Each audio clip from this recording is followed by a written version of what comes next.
Dr. Ray has written two books. The one that I read and was enthused about was Trashing the Planet. She's got a new one called Environmental Overkill. She was the chairman of the Atomic Energy Commission during the Nixon administration, and later she was governor of the state of Washington. Please welcome Dr. Dixie Lee Ray.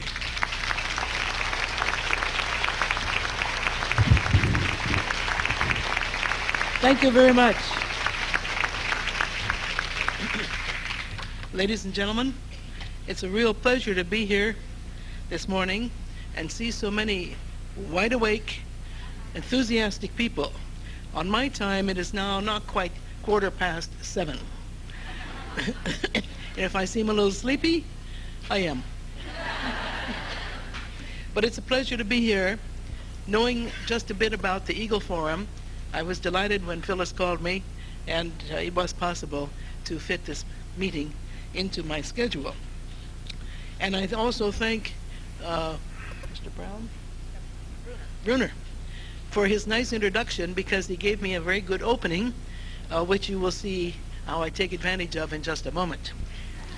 Let me start by saying that there is nothing more correct today, that is politically correct, ethically correct, morally correct, than to be devoted to the principles of environmental purity.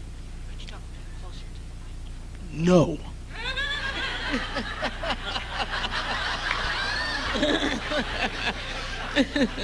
Ms. Chaplin, if you have been attacked by as many newspaper and other media people as I have, and have them thrust microphones practically between your lips, you wouldn't like to get close to them either. Is that better? Can you hear me? Thank you.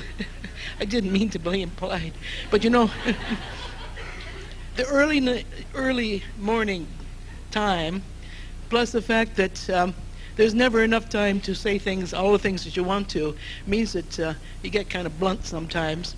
And what I'm going to be talking about this morning, I will be saying some things that may sound that way and rather dogmatic, but I want to assure you from the very beginning that everything I say has reason and evidence to back it up. And if anyone is too shocked and wants to go back to the original references, I'll be more than happy to direct you to where they can be found.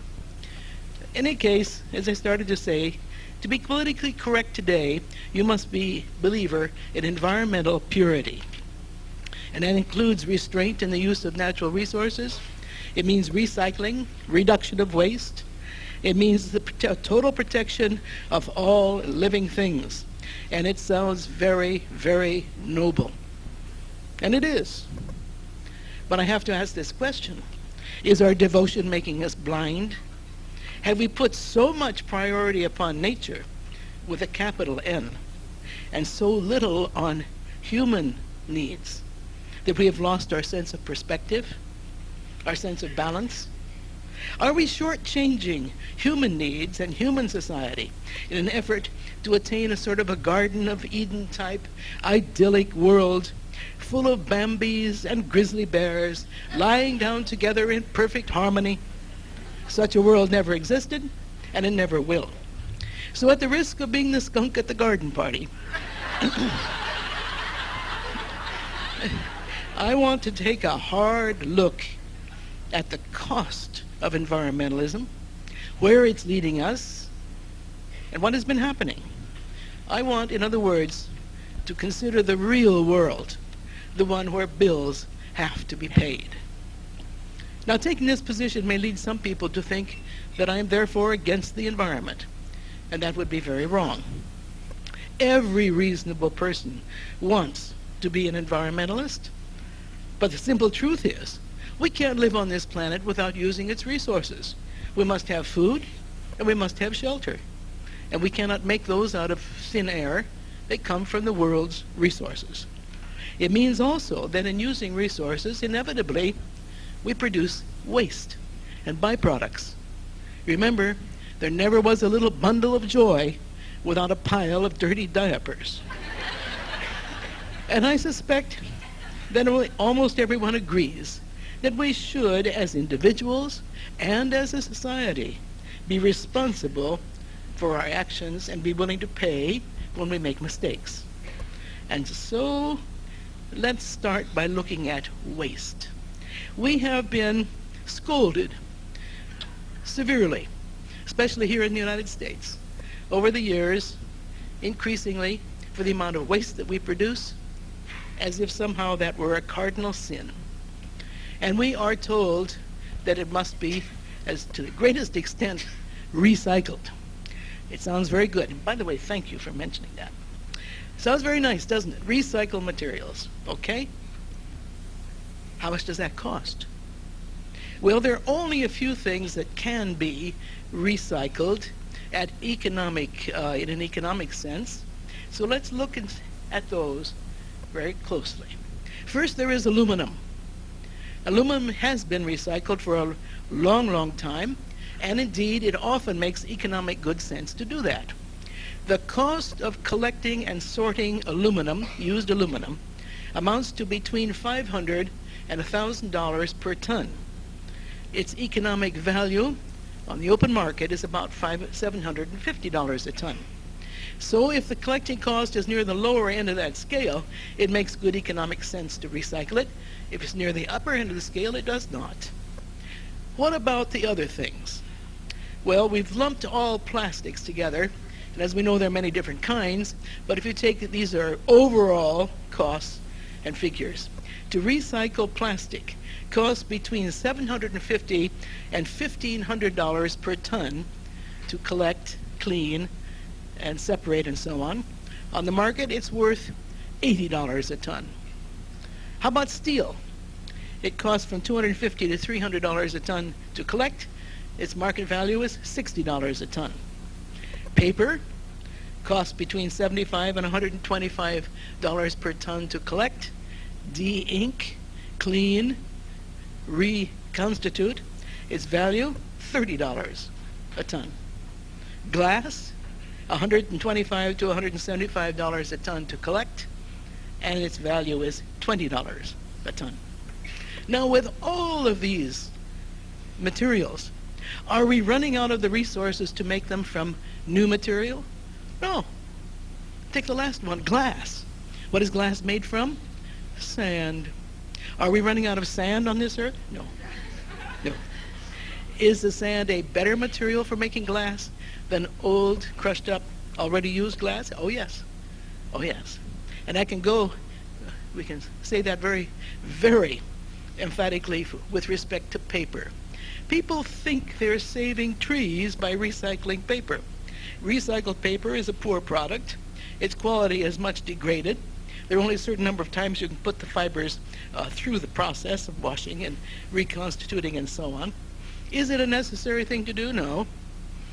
Probably much better to bundle the old paper up and burn it and recover the heat energy from it, used for space heating, or even to feed into an incinerator and use it for making some electricity. To recycle paper, why not use fresh fibers? We know how to grow trees in this country. In spite of the fact that some people, particularly in some parts away from the north and away from the west, think that trees are immortal. They never grow back again. They can't be properly managed and so on. It's calculated that every person in this country uses about 600 pounds of paper per year. Now, if you think you don't use up your 600 pounds, then never mind. The legislatures and the Congress will make up the difference. Yeah. How much wood does 600 pounds of paper represent? One tree, 18 inches through at the base, 100 feet high. That will provide the 600 pounds for each per person. How many such trees do we have in this country? Several millions, both in the replanted, growing forests of both public and private lands, and even more so on the plantation type forests where trees are grown for just that purpose. When trees are grown to make paper out of, why do we waste time and money and energy recycling it? Oh, there's a good reason for that. It makes us feel so warm and fuzzy. We think we're doing something good. And we have been brainwashed into thinking that recycling is an effort that is noble above all others. I'm sorry, friends, but it's... Now, these examples are sort of horrifying, Unfortunately, they're not the only ones, and despite all of the good that we have done, and I emphasize that, we have cleaned things up. The waters are more pure. The land is being better taken care of. The air is more clean. We don't seem to be able to stop, and we're going overboard. Besides that, we tend to be swung very quickly by emotional charges that something is dangerous or toxic or whatever. Do you remember the Cranberry Scare? All it did was put a few cranberry farmers out of business. There was no real problem. Do you remember cyclamates, saccharin, red dye 2, mercury in fish? Do you remember asbestos? It is still with us. February of 1991, in the Fifth Circuit Court, a suit was brought by a school district against the EPA, claiming that the kind of asbestos used in school buildings and other public buildings for insulation and fire protection and so on is not harmful. It is a different kind of asbestos, one called amphibole, used only once in this country during World War II to wrap pipes in shipyards and so on, that was the dangerous kind. And the rest of the 95% uses of asbestos in this country, including all the ones in school buildings and others, is not a source of danger. They won the case because the fact is true. There are several different kinds of asbestos, only one of which leads to asbestosis, lung cancer, mesothelioma, and so on. Oh, it's true. You can get lung irritation if you breathe air that has a large amount of fibers of any kind, including cotton, lint, dust of various sorts, and so on. But normal ambient air with asbestos fibers in it does not cause any kind of or lead to lung cancer unless it is the kind called amphibole, which I say is not used in this country, was only used once. Well, at any rate, they won the case. EPA was told to rescind the ban on asbestos because it was based on bad science and incomplete science.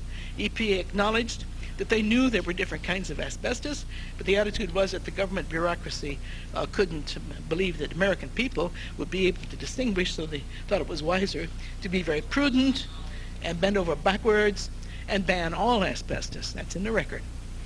The result is that they received this court ruling that the asbestos ban should be rescinded. That was in February 1991. They said they would study it. They have made no statement since. And the schools are still busily examining, school boards rather, school districts are still busily examining schools and taking asbestos out. Probably causing more harm than leaving it in place, covering it up maybe with a good coat of paint or wallpaper or something like that. We have spent to date $160 billion in this country removing asbestos unnecessarily from school buildings. That is money taken out of school budgets. That's money that can't be spent educating young people. It is money wasted. And yet it is still going on. Well, the cost of the regulations, and I've only touched a few high points, now exceed the cost per family of income tax. The cost, for example, of income tax averages this year about $11,000 per family. The cost of implementing the health and safety and environmental regulations from EPA, OSHA, and so on exceeds between $10,000 and $17,000. In 1993, this year, the federal budget includes a sum of money simply for implementing federal rules and regulations, and that sum of money is $560 billion. Think about that for a moment. That is twice, 2 times, double the defense budget. Just for implementing the regulations, there are now 123,000 federal employees, bureaucrats, whose job is to write regulations that affect your lives and your businesses. There are at present about 600 additional rules and regulations underway. But none of these things None of these things is really important in terms of economic cost compared to a few others. Wetlands, for example, endangered species. These not only combine high cost, but they also bring in something new in our country, and that is the ability of an unelected bureaucrat to essentially take away your private property, which they can do by making a decision that your private land includes wetlands or has some endangered species on it, and that you therefore may not use it. As one bureaucrat said, and this is recorded in one of the reports recently, you may own the land and you may pay taxes on it, but we control it. And that attitude is unfortunately growing in the federal bureaucracy. When are we going to rise up and revolt? Because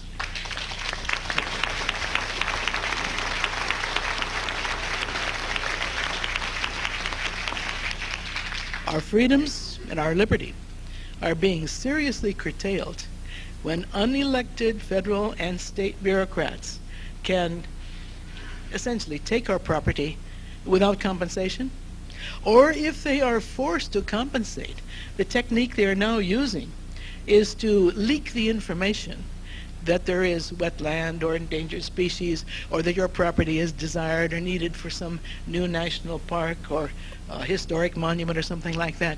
And that information itself immediately causes the value of your property to drop off. Then they will offer to buy it from you at a greatly reduced price through an organization called the Nature Conservancy, which used to be a fine conservation society and now acts as an agent for the government in acquiring properties at low cost, turns around and sells them to the government at market value. It is not a nice situation. Right now, the federal government, and this is quite aside from all state and municipal land, the federal government owns one-third, 30%, 33% of all the land of the United States. How much more do they want to acquire? And plans are underway to be sure that they do acquire a great deal more. I want to say one more thing about wetlands. There are values to swamps and marshes and bogs. How many of them do we need? Because when we protect these areas, particularly if there is standing water, at least some part of the year, and there doesn't have to be to make it wetland, but if there is, then we are inadvertently also protecting something we don't like very much, namely mosquitoes. Maybe some people like mosquitoes, but I find it difficult to search for any sort of redeeming value that they have, the bloodsuckers. We are protecting mosquitoes when we protect wetlands. As a result, there is an outburst of mosquitoes in this country now. I understand throughout the Mississippi Valley as a result of the recent floods, but also in the upper Middle West, along the East Coast in California, the mosquitoes come out by the hordes. We can no longer control them because you can't use an insecticide. You certainly can't drain the area, and we can't pour oil on the water or any of the other techniques we used to use to control mosquitoes. Why should we want to control them? Aren't they just a nuisance? No, they're more than that. They carry disease. And the sorts of diseases that they carry are among the worst known to human society. Malaria and encephalitis are just two of the examples. There are others. We're going to see them in this country. Yellow fever, like we had in the past, and other more exotic diseases which have been introduced in this country along with immigration from tropical countries. But just these two endemic diseases, there are many areas of this country that are formerly malaria areas. It is returning. There are many areas where encephalitis is endemic. You know, of course, there's one strain called St. Louis encephalitis. The problem with these two diseases is that once you get them, you never get rid of it. The parasite is with you forever. They cannot be cured. The symptoms can be treated, the problems can be alleviated, but once contracted, malaria or encephalitis remains with you for the rest of your life. And in the case of encephalitis, it often breaks out at some later time into an episode where there is significant brain damage, because it's a virus, attacks the nervous system. We cannot control these diseases without controlling the mosquito. It's the only place it comes from. And at the present time, nobody seems to be discussing that. Well, I said a few moments ago, none of these things is all that important. You know, it's just money, just our health, just our liberties, just our freedoms. Compared to three of the more recently discussed issues, the ones that are called global warming, deterioration of the ozone in the stratosphere, and what is called biodiversity. Let me just mention biodiversity very quickly. This was one of the treaties presented at the so-called Earth Summit in Rio de Janeiro last year. Mr. Bush, our president at that time, wisely did not sign it. Mr. Clinton has. Now, when a president signs an international treaty and it is ratified by the Senate, it not only becomes the law of the land, it supersedes and overrides domestic law. And our country has the history of adhering to international treaties, adhering to the letter of them. Not all of the countries do, but we do. And so we're stuck with three international treaties now, one of them to protect all of the species of living things all over the world. And of course, the United States is expected to provide the major money to do this. That's all right, it just comes out of taxpayers' pockets. It's just your money. Protect all the species. Species come and go. There are always some of them going out of existence. There are always some new ones evolving. And whenever we have really tried to get rid of a species, we find we can't do it. You know, we've tried to make some things extinct. Really tried hard. But the boll weevil is still with us. And the flea, and the housefly, and of course the mosquito. And many, many more that I could mention. The only species that we know people in this country deliberately caused its extinction was the passenger pigeon. That happened last century. We have no reason to believe that we have caused the extinction of anything else. Of course, we have changed habitats. And when a habitat is changed, the things that live there either move on to some other place, or goodness knows, you know, there may be some worms in the soil that aren't there anymore when a building is placed on top of it. But there is a tremendous sentimentality about every living thing being precious. And the fact is, humans have to assume some stewardship. We don't want to do things wantonly, but at the same time, it is stupidity beyond belief to think that we can be the caretaker for every one of the millions of species on this earth. If you like the Endangered Species Act here in our own country, you'll love the International Biodiversity Treaty. What about the other two? Is the earth warming up? No. There's no evidence. Why do people think the earth is warming up? Because everybody says so. And nobody seems to say, how do you know? Prove it. What is the evidence?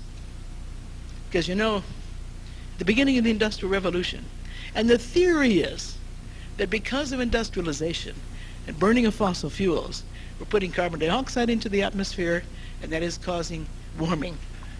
All right? If we take temperature measurements over the last 100 to 150 years, and it was about that time in the past when people invented thermometers. So we do have temperature records. And when these are examined, one can see that the temperatures go up and down, sometimes higher, sometimes lower. You know, it's just like drought and rain, sometimes more, sometimes less. There has not been a single recorded temperature in North America or in Western Europe taken over the last 100 to 150 years, which is outside the normal range of variation. You have a few years at a time where it may be cooler, a few years at a time when it may be warmer. Sometimes you'll have a cold winter and a warm summer, or maybe a cool summer and a cool winter too. It varies. We know from the past history of the earth that the earth has been through all kinds of temperature ups and downs, including ice ages. And human beings did not cause that the about 7 billion tons of carbon dioxide, which results from the burning of fossil fuels, has an effect of overall warming in nature. You can show that it does in a closed experiment where you control everything. But nature is not that controllable. Moreover, although we do produce about 7 billion tons of carbon dioxide annually, nature produces about 200 billion tons. Do our 7 billion tons override all of that additional 200 billion that nature produces? No. If the Earth is going to warm or if the Earth is going to cool, it will do it according to its own natural processes, beginning with activities on the sun. And we know that the sun burns not constantly, but it flickers. Sometimes it is a little hotter than other times. It has storms and sunspots and so on.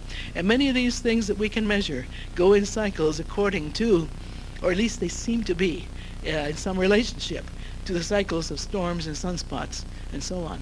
That doesn't mean that one causes the other. You know, in Western Europe, for a number of years, the number of births of human babies has been declining. So has the population of storks. But that doesn't mean that storks bring babies. No.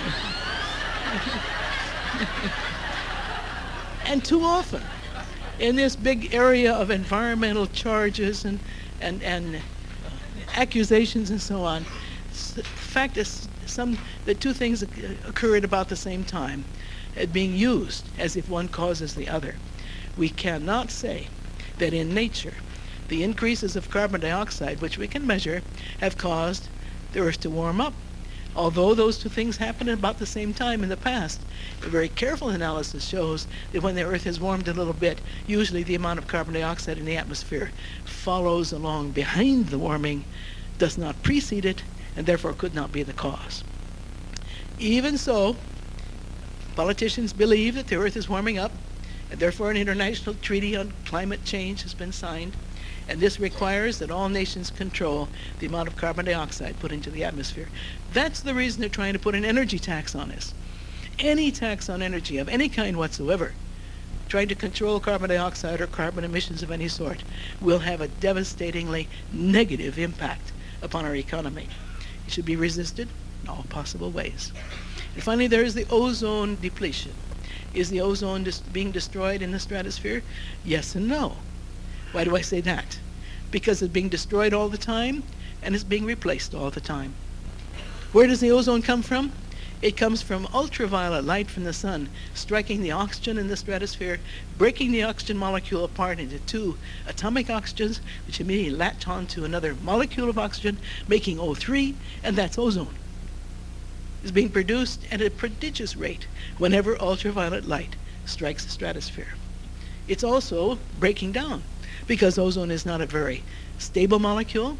It can interact with other chemicals in the stratosphere, go through chemical breakdown. It can also be broken down photochemically by other, by other wavelengths of ultraviolet. And so we have whatever you can measure at any one time is the balance between the amount of ozone being produced and the amount of ozone being destroyed. There is a time at the South Pole when you can measure that and you find that the amount of ozone is way down. Why is that? Because it happens just at the end of the Antarctic winter when the sun's below the horizon, and therefore no ultraviolet, therefore no production of ozone. As soon as the sun rises again, and that phenomenon of the so-called Antarctic ozone hole lasts for only 3 to 5 weeks, and it's rebuilt because the sun comes up again, ultraviolet light strikes the oxygen, makes more ozone, and there we are. These are natural phenomena. They've been going on forever. These, particularly these last two, the international treaties by which we are beginning to abide, will cost our economy hundreds of billions of dollars, perhaps even into the trillions. Because in order to, supposedly, to protect the ozone of the stratosphere, well, the international treaty has already banned the production of the refrigerant which is the basis for all of our refrigeration and air conditioning, namely Freon. In recent months, the cost of Freon has gone from 50 cents a pound to about $10 a pound. By next year, it won't be available. What do we do then? Something else. We can go back, of course, to using ammonia or sulfur dioxide for refrigeration systems. They were banned because they were so dangerous. That's why we had Freon. We have a very serious problem with respect to refrigeration when we remember that our entire food industry, transportation, marketing, storage, all depends upon refrigeration. And so many other activities the same way. Many of our places in this country, particularly in the South, would not be inhabitable without air conditioning. The cost of air conditioning is beginning to soar. And so we have these treaties that are requiring enormous costs. What can we do about it? Only if people will bring pressure upon the Senate of the United States to wake up, look at what we've been doing in the environmental area, and ask the question, when is enough enough? Have we gone overboard? Are we spending too much for benefits that can't really be measured as being all that big? Because when our economy begins to falter, we will certainly lose our liberty and our freedom as surely as if we should lose it in war. And when one's freedom is lost, one is right to blame not so much the man who puts the fetters on as he who had the power to prevent it did not use it. You know who said that? It was said by the Corinthian representatives of Sparta, and the year was 426 BC. It is still true today. If we who care about our country, who care about our freedom, do not continue to fight for it and begin to insist that some of the actions that have been taken be rescinded and changed to the benefit of our economy, then we will have only ourselves to blame. Thank you all very much.